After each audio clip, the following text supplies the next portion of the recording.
Pemirsa Intens Investigasi, sidang perdana perceraian Eza Gionino dan istrinya, Meiza Korita, akhirnya digelar di Pengadilan Agama Cibinong, Bogor, Senin kemarin. Baik Eza maupun Meiza datang terpisah, namun didampingi kuasa hukum masing-masing. Saat disapa awak media, Meiza Aulia Korita sempat melemparkan senyum. Meski begitu, ibu 3 anak itu enggan banyak berkomentar. Bahkan ketika disinggung harapan suaminya untuk bisa tetap mempertahankan pernikahan mereka, Meiza hanya minta didoakan. Lantas ada apa dengan Eza Gionino yang tangisnya pecah usai jalani mediasi dengan sang istri? Dan apa pula yang dilakukan Eza Gionino saat sidang cerainya bergulir? Benarkah ketidakcocokan jadi salah satu alasan Meiza menggugat cerai Eza Gionino?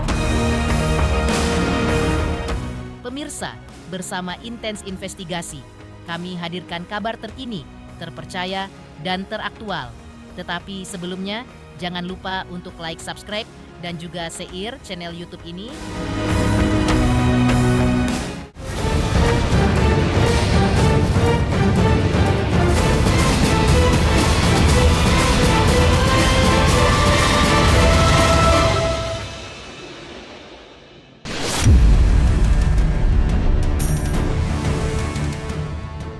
Mengejutkan, dalam sidang mediasi perceraiannya kemarin, Eza Gionino tak kuasa menahan tangis.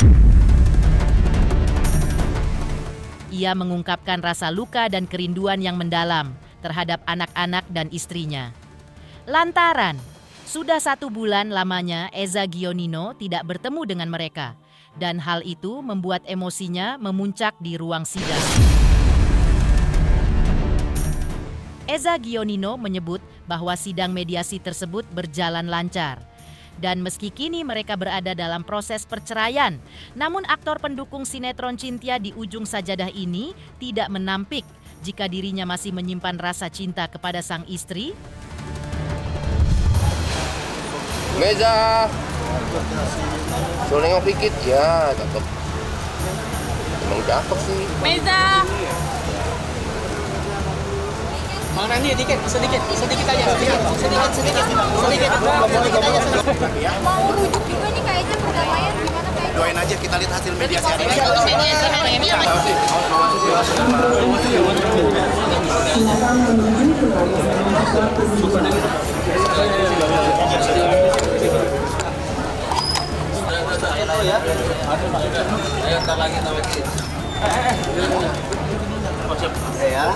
Bang Eja. Assalamualaikum semuanya.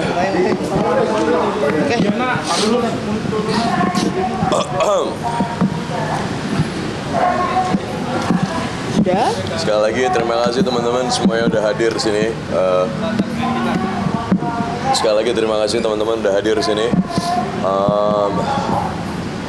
Ini sidang saya pertama setelah 1 bulan lebih. Akhirnya saya bertemu dengan seseorang yang saya sayangi, ya. Tolong lanjutin. Dan hasilnya nanti mungkin berproses ya. Lalu hari ini kami senang juga klien bisa ketemu dengan anak. Ya, walaupun tidak tiga-tiganya, namun salah satu dari juga sudah video call dan kami berterima kasih kepada keluarga daripada Mbak Echa dan Mbak Echa sendiri. Saya tetap mencintai istri saya. Saya mencintai anak saya. Dan nggak bisa saya pungkirin.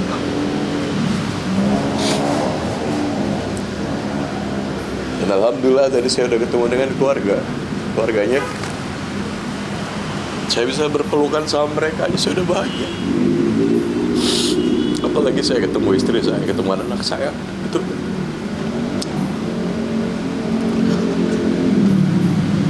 Itu hal yang saya mau selama ini, ya, hal yang saya inginkan. Dan alhamdulillah tercapai. Saya bisa melihat anak-anak saya.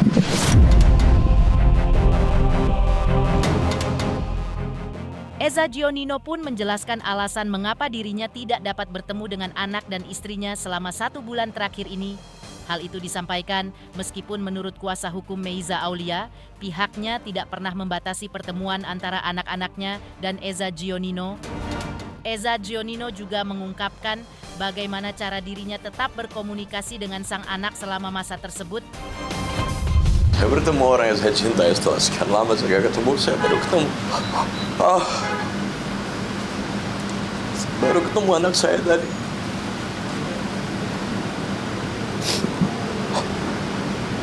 Saya gak bisa ungkapkan dengan kata-kata saya. Walaupun saat mediasi ya berjalan dengan baik. Berjalan dengan baik semua. Kalau saya nggak bisa jelasin apa-apa saat saya ketemu anak-anak. Mereka segalanya buat saya. Saya ketemu Aksy tadi. Saya ketemu Aksy. Sampai di saat mau pulang tadi dia bangun dari tidurnya. Dia lihat saya lihat dia. Apa ya, ikatan batin antara anak dan seorang ayah pasti kuat sekali. Dan saya sempat video call-kan anak saya yang nomor 2, dia lagi sakit, dia tipes. Eza Gionino dan kuasa hukumnya juga masih optimis bisa kembali rujuk dengan Meiza Aulia. Mereka juga menjelaskan bahwa anak-anak tetap diasuh berdua dan seperti inilah hasil mediasi kemarin. Pasti ya sekali lagi. Ya kalau optimis ya demi kepentingan anak-anak, ya, optimis masih harus tetap ada. Tapi kami tetap berproses. Iya, kesepakatan kan mas, sekarang kan prosesnya masih tahap pertama. Jadi kan proses ini masih panjang. Apakah nanti di tengah-tengah, mungkin di akhir, ini kan juga masih bain subro ya, belum yang walaupun ada putusan bisa, ya namanya hati bisa dibolak-balik lah. Jadi walaupun berproses tetap jalan, tapi keputusan akhirnya seperti apa kami belum tahu dan kami nggak mau mendahului juga. Anak-anaknya kan masih di bawah umur ya, jadi kita mengikuti aturan perpak saja dan kompilasi hukum Islam. Tapi untuk masalah parenting, masalah juga mengasuh, itu berdua saling komunikasi itu nggak ada di mana-mana ya. Sekarang sudah terbuka yang jelas. Tadi kita juga udah bahas, intinya adalah kita sebagai orang tua tetap, saya sebagai seorang ayah, istri saya sebagai seorang ibu gitu. Jadi jangan sampai anak-anak itu kehilangan Sosok. figur kita semua gitu. Hadir di sidang mediasi kemarin, Meiza Aulia sempat melemparkan senyum kepada awak media yang menyapanya. Meski begitu, ibu 3 anak itu enggan banyak berkomentar terkait jalannya sidang mediasi itu. Dan seperti inilah respon Meiza Aulia saat menghadiri sidang mediasi.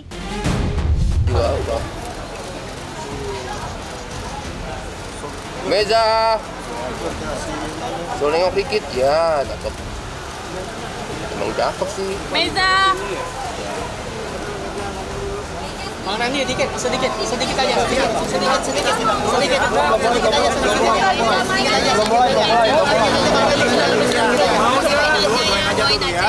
Nanti setelah sidang kita akan kesini lagi ya. Mau rujuk juga nih kayaknya perdamaian gimana kayaknya? Doain aja, kita lihat hasil mediasi hari ini.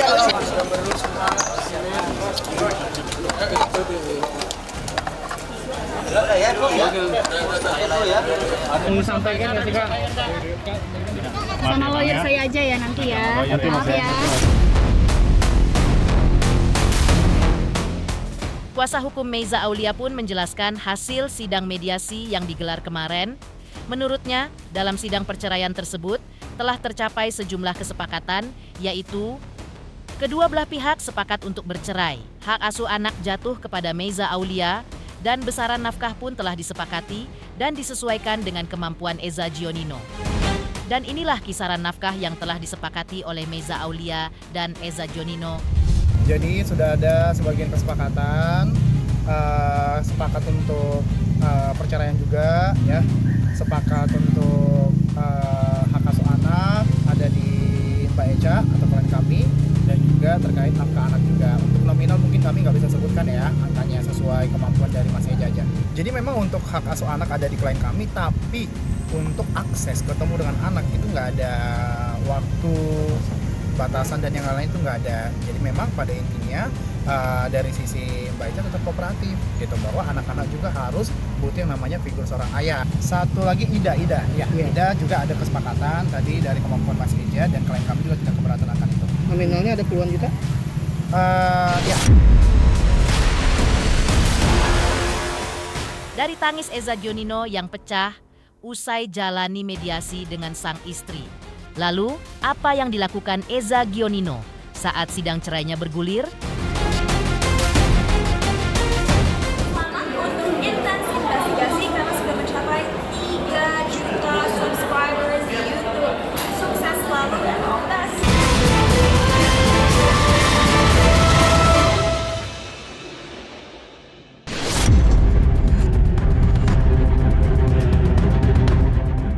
Di tengah proses perceraian yang harus dijalaninya, Eza Gionino ternyata masih menyempatkan waktu untuk berkumpul bersama teman-temannya sesama selebriti.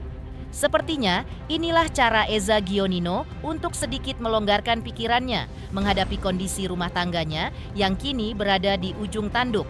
Dan inilah unggahan Eza Gionino di halaman media sosialnya.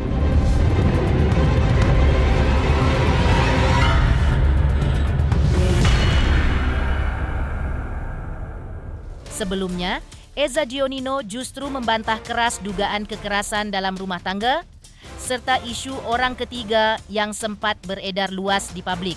Bahkan demi membersihkan dari tudingan tersebut, Eza Gionino sampai bersumpah dengan menyebut nama Tuhan sebagai bukti ketulusan dan kejujurannya. Meski begitu, Eza Gionino tak menapik jika dirinya dan sang istri memang sedang menjalani masa sulit. Apalagi sejak pertengahan Agustus lalu, mereka memutuskan untuk tidak lagi tinggal dalam satu atap yang sama, dan Eza Gionino pun tidak kuasa menahan tangis saat mengungkapkan rasa rindunya yang begitu mendalam terhadap sang istri dan juga anak-anaknya. Beritanya sangat liar di luar sana, dibilang ada KDRT lah gitu, ada pihak ketiga. Saya jelaskan dan saya tekankan itu tidak ada sama sekali, demi Allah tidak ada ya gitu. Demi Allah tidak ada dari saya KDRT. Apapun itu, demi Allah tidak ada dari saya, KDRT, apapun itu. Pihak ketiga pun juga nggak ada. Ini pure masalah kita kurang komunikasi. Dari pertengahan Agustus, ya mulai tanggal 15 ya Mas ya. Mulai pertanggal 15 Agustus, saya sudah tidak bertemu dengan istri, anak-anak saya. Saya yang biasa setiap hari bertemu dengan anak-anak saya. Sekarang tidak. Saya biasanya tidur bersama Nicole, Kan, terutama Kan ya. Kan, anak saya nomor 2. Sekarang kita sudah nggak tidur bareng gitu. Saya tidak tahu mereka ada di mana. Saya sebagai seorang ayah, saya pengen sekali meluk mereka. Ya. Saya ingin sekali meluk mereka, tapi tidak tercapai. Saya nggak tahu. Saya pengen komunikasi, paling nggak video call lah gitu loh. Saya pengen tahu anak saya. Dan coba kalian bayangin gimana. Saya kepikiran bagaimana wajah anak-anak saya, kebingungan, nggak tahu dedinya ada di mana gitu. Terus kalau mereka bertanya dedinya di mana, saya nggak tahu jawaban mereka.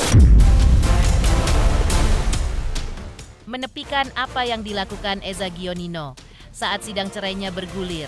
Lantas benarkah ketidakcocokan jadi salah satu alasan Meiza Aulia menggugat cerai Eza Gionino? Selamat untuk Intens Investigasi karena sudah mencapai 3 juta subscribers di YouTube. Sukses selalu dan all the best.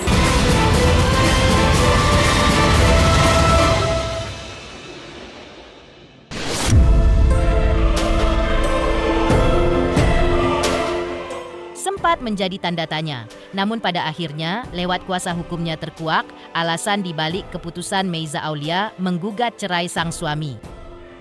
Ya, selain karena ketidakcocokan, pertengkaran yang acap terjadi juga menjadi alasan Meiza Aulia untuk berpisah dari ayah anak-anaknya itu Bahkan, sebelum akhirnya memutuskan untuk menggugat cerai, Meiza Aulia sempat pula harus berkonsultasi dengan psikolog guna memperbaiki kondisi psikis dan mentalnya yang terimbas akibat kondisi rumah tangganya yang tidak sehat sejak lama.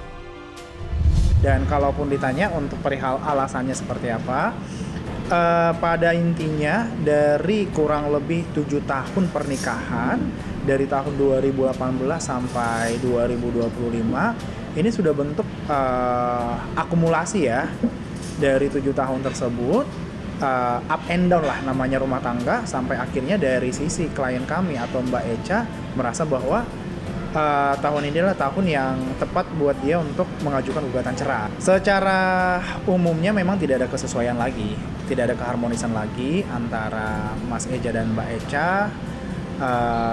Ya seperti itu. Akhirnya ya Mbak Echa udah meyakinkan diri untuk kalau klien kami saat ini baik, sehat, hanya saja paralel memang lagi ke psikolog.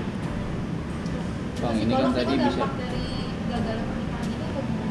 mungkin butuh masukan dari psikolog ya, sehingga dia ya konsul ke psikolog gitu. Namanya rumah tangga pasti ya, maksudnya kondisi-kondisi tekanan batin ini pasti ada. Namun balik lagi karena klien kami ngerasa bahwa butuh konseling ke psikolog, maka dari itu ya klien kami sambilan ke psikolog sambil proses cerai. Pemirsa Intens Investigasi, jangan lupa saksikan terus Intens Investigasi dan pastikan jangan lupa untuk like, subscribe, share, dan juga komen. Tim redaksi Intens Investigasi juga mengucapkan banyak terima kasih kepada semua subscribers hingga channel Intens Investigasi kini jelang 4 juta subscribers.